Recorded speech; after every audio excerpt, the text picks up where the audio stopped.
순종의 능력이라는 말씀의 제목으로 함께 은혜 받는 시간 되시길 소망합니다. 아멘.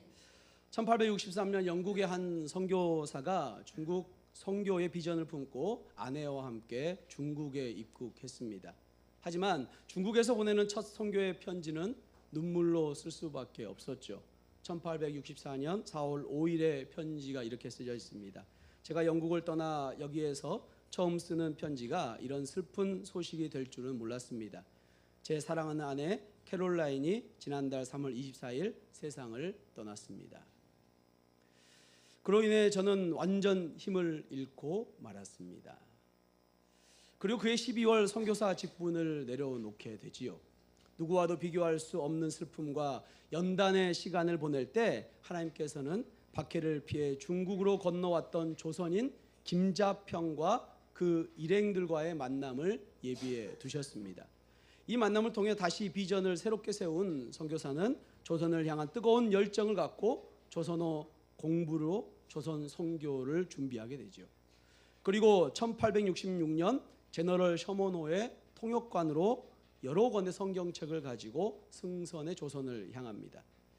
평양 대동강 한사정 여울목에 정박한 제너럴 셔먼호는 조선 관군의 공격으로 인해 침몰되지요. 그리고 배에 타고 있던 사람들은 대동강변에서 관군들에게 붙잡히게 됩니다. 그리고 그 선교사는 생애 마지막 순간에 자신에게 칼을 겨누는 박충권이라는 병사에게 기도하면서 성경책을 권합니다.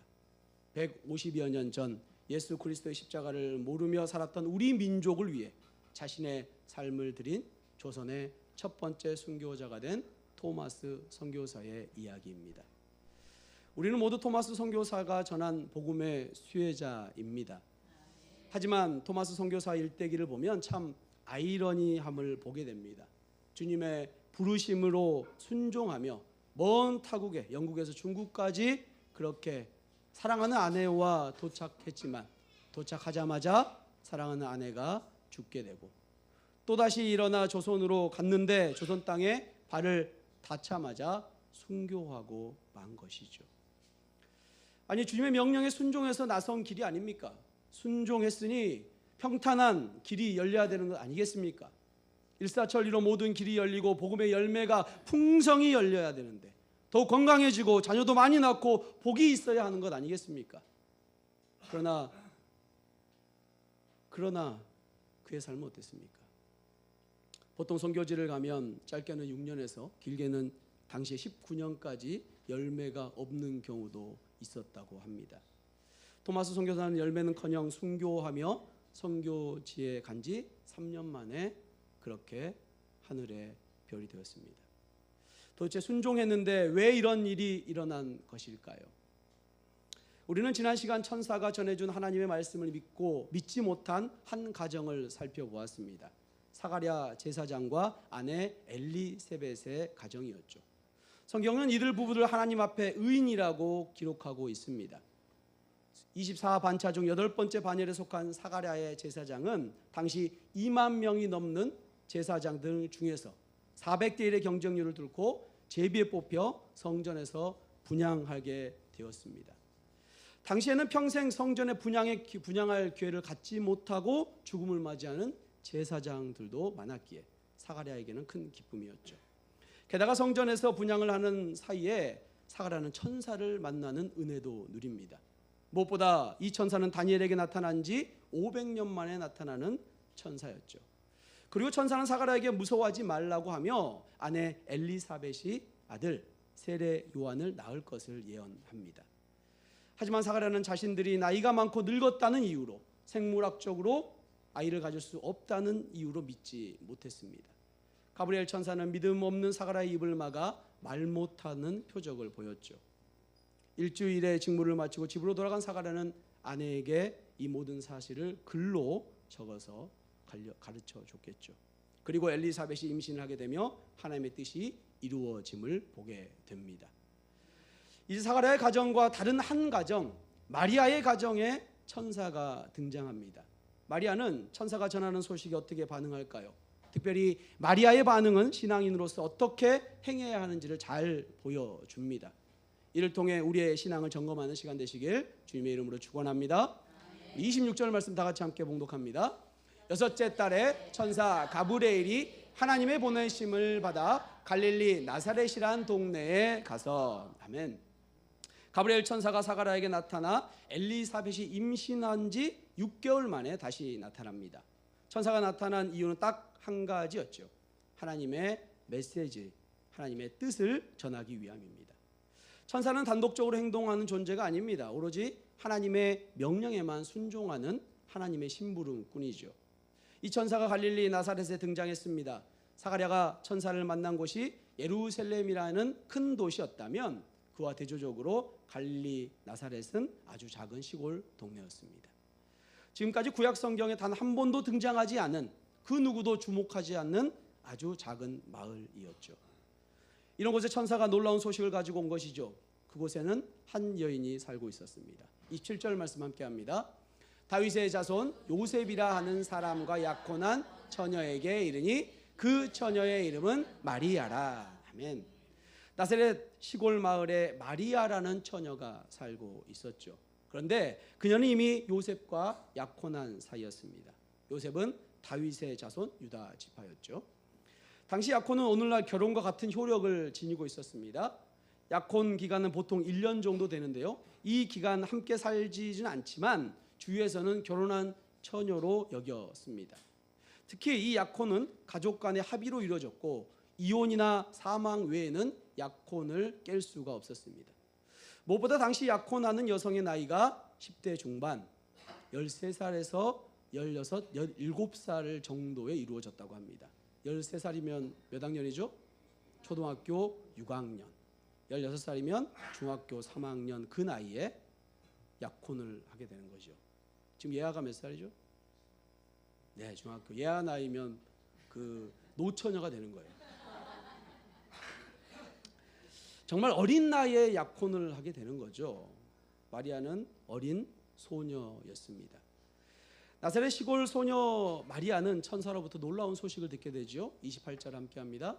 그에게 들어가 이르되 은혜를 받은 자여 평안할지어다 주께서 너와 함께 하시도다 하니. 아멘.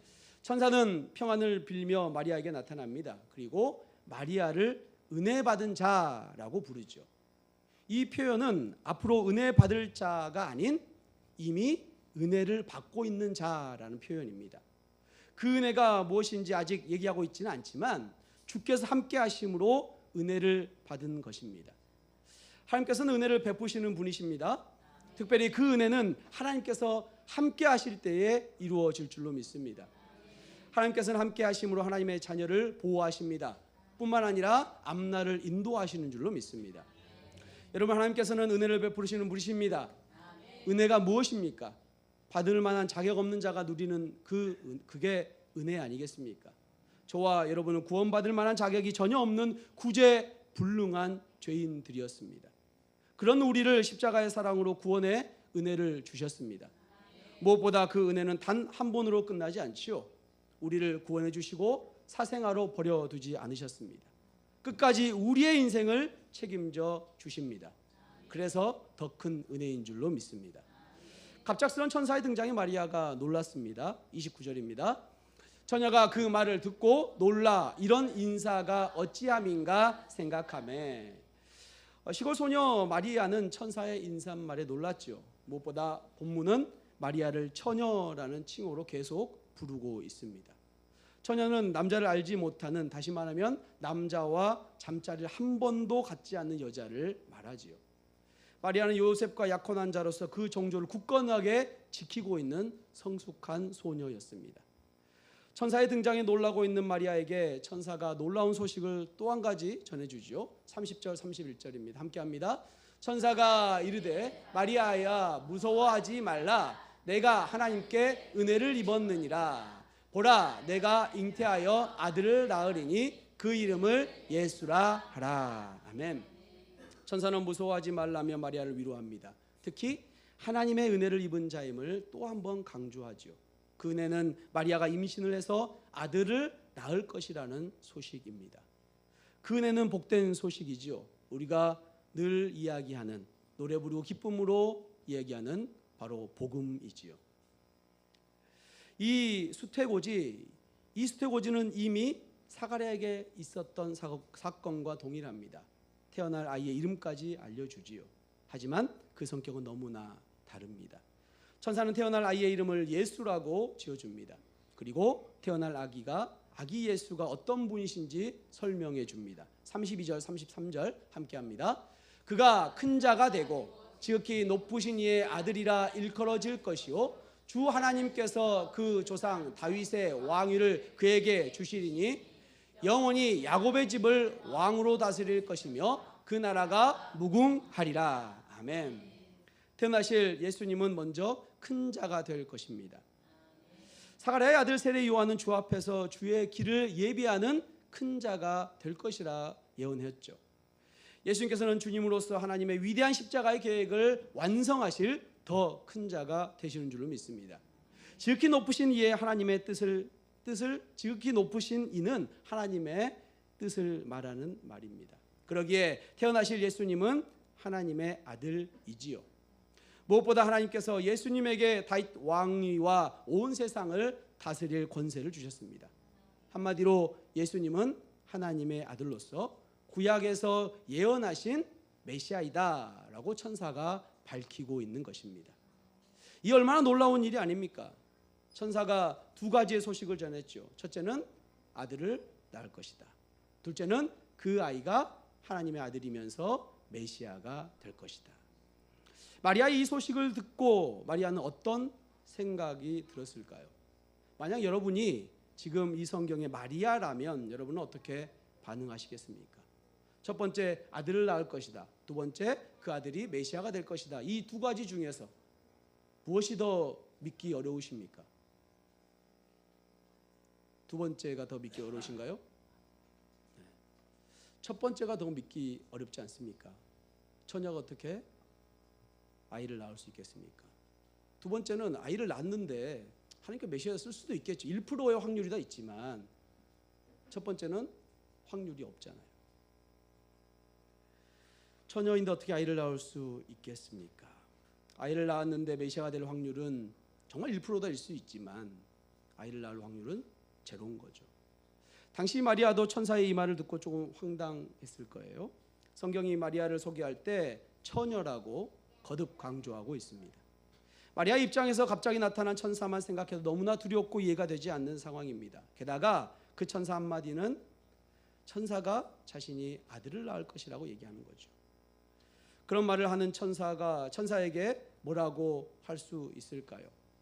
천사가 와서 이런 말을 하니까 그렇지, 만약 평범한 사람이 여러분이 갑자기 나타나서 아들을 낳을 거라고 얘기하면 그 사람은 뺨을 맞겠죠.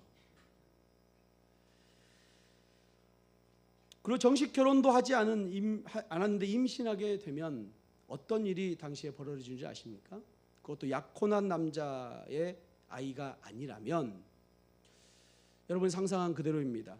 약혼자에게 버림을 받고요, 가문에서 수치를 여겨 떠나보내게 되고요, 사회적으로 매장됩니다. 뿐만 아니라 더 큰 일은 돌에 맞아 죽을 일입니다.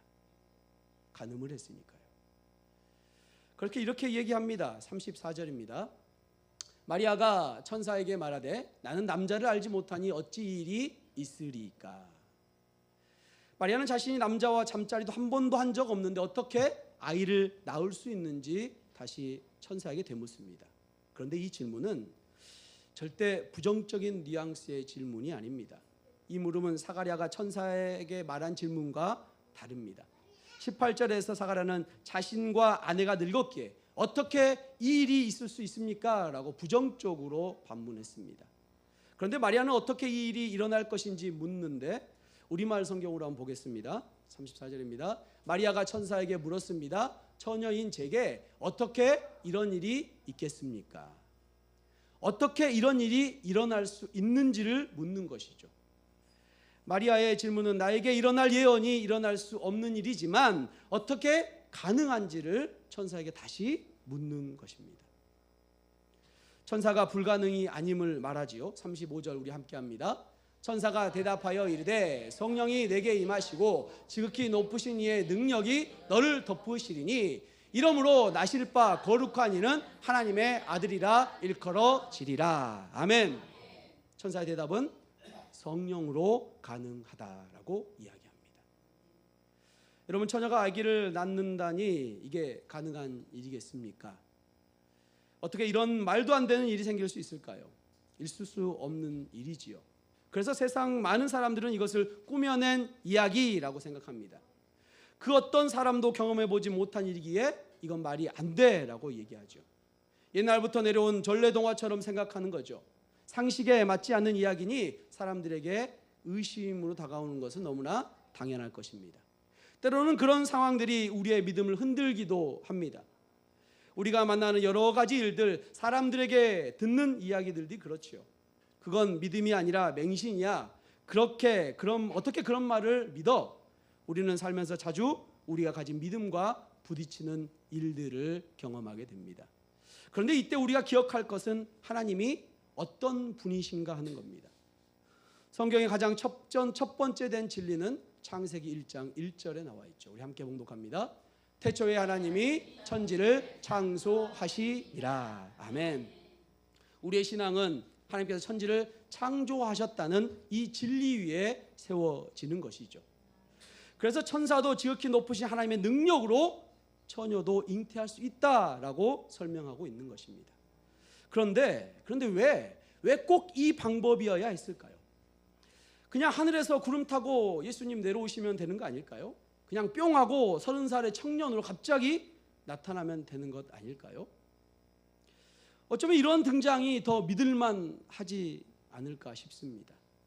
왜 굳이 인간의 배 안에서 10달 동안 고생하고 태어나서 청소년의 시기를 거쳐서 이 방법으로 예수님께서 태어나셨냐 하는 것이죠. 그 이유는 우리의 죄 때문입니다. 에덴 동산에서 하나님과 함께 살았던 아담과 하와는 선악과를 따먹는 하나님의 명령을 어기는 죄를 범하게 되죠. 그로 인해 죽음에 이르게 됩니다. 하나님과의 단절인 영적인 죽음과 흙으로 왔으니 흙으로 돌아가는 육적인 죽음이 찾아온 것이죠. 무엇보다 이 죄는 아담의 후손인 전 인류에게 영향을 미치는 저주에 빠지게 됩니다.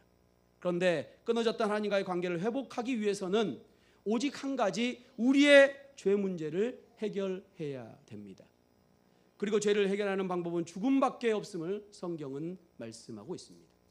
그래서 구약에는 자신의 죄를 사하기 위해 소, 양 등 동물을 대신 데리고 가서 대신 죽게 했습니다. 그런데 이 방법은 죄를 지을 때마다 행해야 되는 아주 힘들고 고된 일이었죠. 그래서 하나님께서는 이 일을 단번에 해결할 수 있는 방법을 계획하셨습니다. 그 방법은 영원히 우리의 죄를 대신하여 죽을 대속물을 주시는 것이었습니다. 그런데 그 대속물은 반드시 죄가 없어야 합니다. 죄를 가지고 있다면 자신의 죄도 해결하지 못하는데 어떻게 다른 사람의 죄를 해결할 수 있겠습니까? 아담의 씨, 인간의 씨로 태어난 모든 인간들은 다 죄를 가지고 태어나기에 대속물이 절대로 될 수가 없지요. 그래서 하나님께서는 인간의 씨가 아닌 성령의 씨로 하나님의 아들을 이 세상에 보내주셨습니다. 그 이름이 바로 예수 그리스도이시죠. 그래서 이 이름의 의미를 이렇게 성경은 말씀하고 있습니다. 마태복음 1장 21절 우리 함께 봉독합니다. 아들을 낳으리니 이름을 예수라 하라. 이는 그가 자기 백성을 그들의 죄에서 구원할 자이심이라 하니라. 아멘. 자기 백성의 모든 죄를 사하시고 구원하실 분 예수 그리스도이신 줄로 믿습니다. 그리고 누구든지 이 예수의 이름이, 예수가 나의 죄를 모두 사하여 주었음을 고백하고 나의 영원한 주님이 되신다음을 고백했을 때 우리는 구원받아 영생을 얻게 될 줄로 믿습니다. 저와 여러분이 예수 그리스도를 믿음으로 구원받아 이 자리에서 예배하고 있는 줄로 믿습니다. 하나님의 아들이신 예수님께서 꼭 사람의 몸으로 오셔서 십자가를 지셔야 했을지를 생각하면 언제나 마음 한구석에 뭉클해집니다. 이어서 천사는 마리아에게 한 가지의 표징을 가르쳐 줍니다. 36절 우리 함께 합니다. 보라, 내 친족 엘리사벳도 늙어서 아들을 배었느니라. 본래 임신하지 못한다고 알려진 이가 이미 6달이 되었나니. 아멘. 마리아의 친족 엘리사벳에게 놀라운 일이 생겼지요. 마리아 당시에는 전화, 인터넷 이런 것들이 없었습니다. 친척이지만 엘리사벳의 소식을 자주 들을 수 없었죠. 특히 예루살렘과 갈릴리 나사렛에는 100km가 넘게 떨어져 있는 아주 먼 곳이었습니다. 그러나 알고 있던 사실은 한 가지였어요. 엘리사벳 가정에 자식이 없다는 소식은 알고 있었죠. 그 엘리사벳이 임신한 지 6개월이 되었다는 소식을 듣습니다.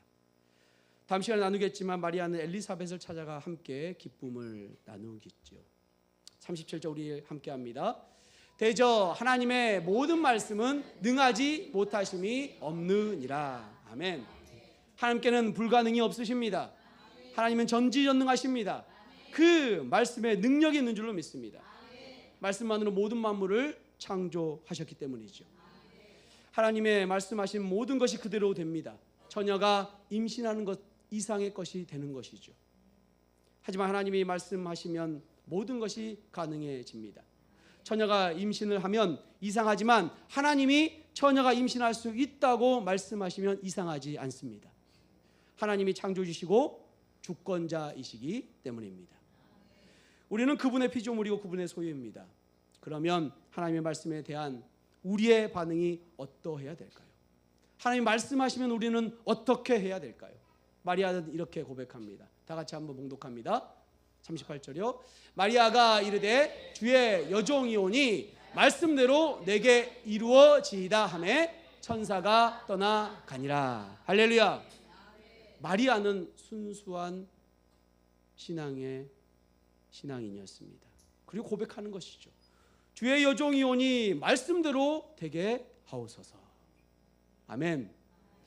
내가 누구인지 알고 나에게 말씀하시는 분이 누구인지 알게 되면 그분의 능력을 알고 그분을 신뢰할 때 우리 모든 문제의 답을 우리는 분명히 알게 됩니다.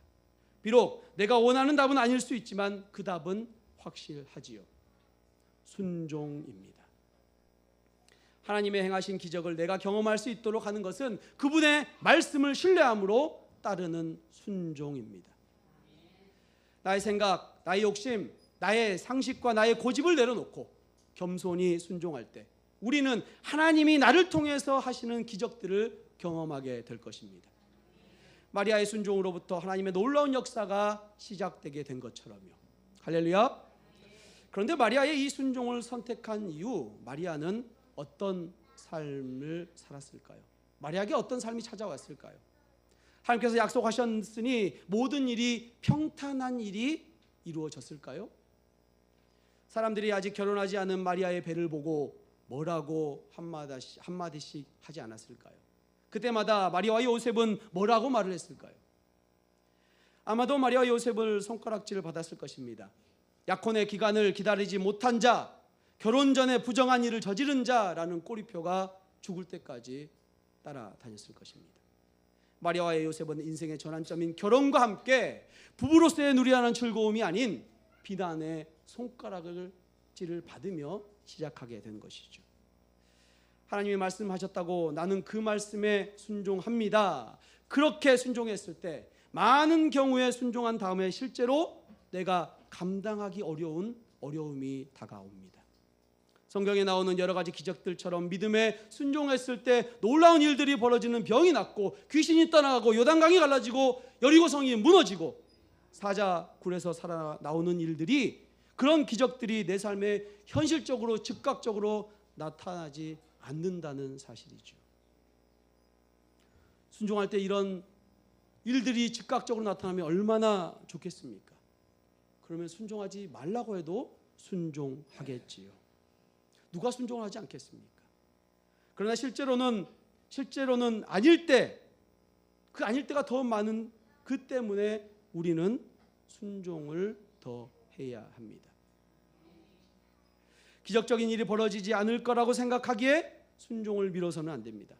내가 더 힘들어질 거라고 생각하기 때문에 망설이며 겁내면 안 됩니다. 이럴 때는 순종했는데 그로 인해 예상하지 못한 어려움을 만나고 순종한 것에 대해 후회할 때도 생기기도 하지요. 그럼에도 우리에게 있어서 순종은 귀한 것입니다. 순종은 내 인생을 더 가치 있게 합니다. 순종은 단순히 지금만을 바라보고 평가하는 것이 아닙니다. 순종은 지금뿐만 아니라 인생을 더 멀리 바라보게 합니다. 그래서 더 나은 미래를 보고 나의 영혼을 더 가치 있게 만드는 것입니다. 물론 우리가 순종할 때 얻을 수 있는 만족과 기쁨이 있습니다. 순종으로 인해 하나님의 허락하시는 기적과 복을 누릴 수 있습니다.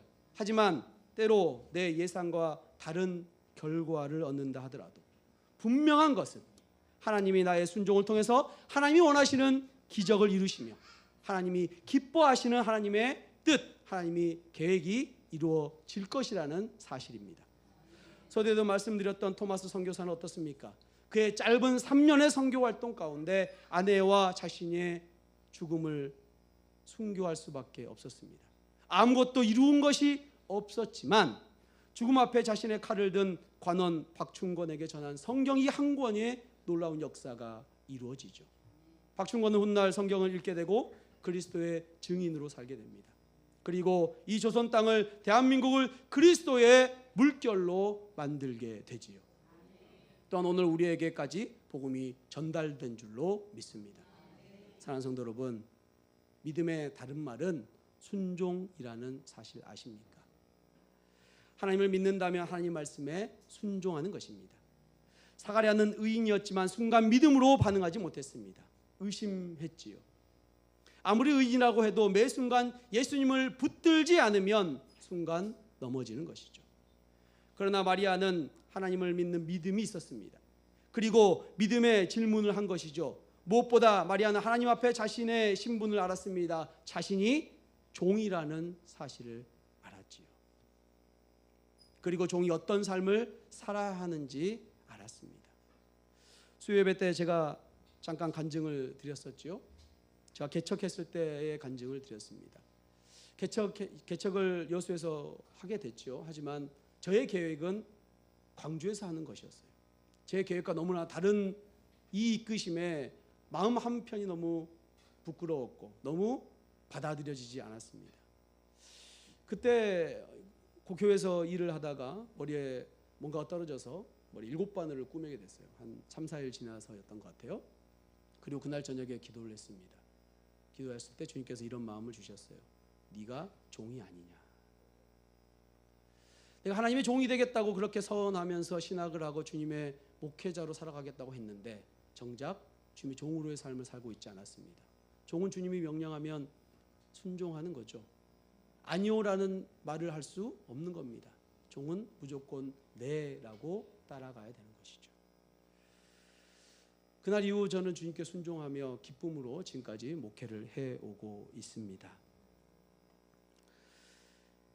성도 여러분, 순종은 참 어렵습니다. 순종에 따른 즉각적인 결과가 따라오지 않기 때문이죠. 순종의 즉각적인 반응은 어려움이 찾아오는 것이 대부분입니다. 그럼에도 우리가 순종해야 하는 이유는 순종의 본을 보이신 분이 계시기 때문이지요. 예수님께서는 먼저 순종의 본을 보이셨습니다. 하늘 보좌를 버리고 성부 하나님의 명령에 순종하여 이 땅에 인간의 몸으로 오셨습니다. 하지만 그 삶은 순탄하지 않았죠. 예수님이 이 땅에 오신 것을 비유하자면 사람인 우리가 돼지로 사는 것으로 비교할 수 있죠. 우리가 사람의 생각을 다 갖고 있지만 돼지우리의 돼지로 산다고 한다면 여러분 살고 싶으십니까? 하나님께서 이 땅에 오신 그것은 우리가 돼지우리에 사는 것보다 더 험한 일이죠. 그것도 인간의 몸에 안에서 사신다는 것. 특히 공생의 3년간의 수많은 표적과 기적을 보였음에도 유대인들은 시기와 질투로 예수님을 대했습니다. 그리고 예수님에게 사단이 임했다고 누명도 씌웠죠. 그리고 아무 죄 없으신 예수님께서 십자가의 고난을 당하시고 돌아가셨습니다. 그러나 그것으로 끝난 것이 아니었죠. 3일 만에 부활하셔서 부활의 첫 열매가 되어주셨습니다. 그리고 승천하셔서 지금 하늘 보좌 우편에서 우리를 다스리고 계시는 줄 믿습니다. 예수님의 순종을 통해 하나님의 뜻을 이루시며 결국 승리하셨습니다. 예수님을 따르는 우리의 순종, 때로는 어려움이 될 수도 있고 때로는 고난일 수도 있지만 하나님은 나의 순종을 통해 하나님의 선하신 뜻을 이루어 가실 줄로 믿습니다. 하나님의 말씀에 언제나 순종으로 답하는 주님의 은혜교회 성도님들 되시길 주님의 이름으로 축원합니다. 아멘.